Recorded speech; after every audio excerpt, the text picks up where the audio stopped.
Le lunaire juin 1885, Paris retient son souffle.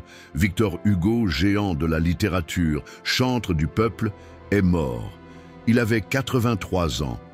Ce jour-là, la République enterre un roi sans couronne.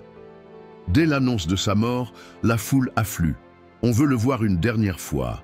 Des milliers de personnes défilent devant son cercueil, exposé sous l'Arc de Triomphe. Le cercueil est modeste, mais l'hommage est immense.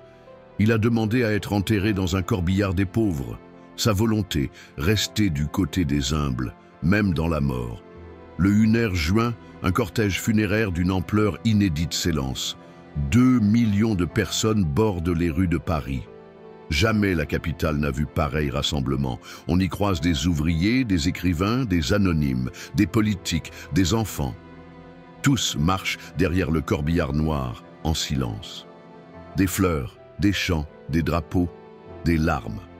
Victor Hugo avait conquis le cœur du peuple et c'est le peuple qui l'accompagne jusqu'au Panthéon. À cette époque, le monument n'est pas encore la nécropole que l'on connaît. C'est pour lui qu'on décide d'y enterrer les grands hommes. Il est le premier à y entrer par volonté populaire. Ses funérailles ne sont pas seulement un hommage, elles marquent un tournant. La République reconnaît ses héros, pas de marbre froid, mais une émotion réelle, nationale, presque sacrée. Ce jour-là, Paris enterre un écrivain comme un empereur, et dans chaque cœur, il reste une phrase « Ceux qui vivent, ce sont ceux qui luttent ».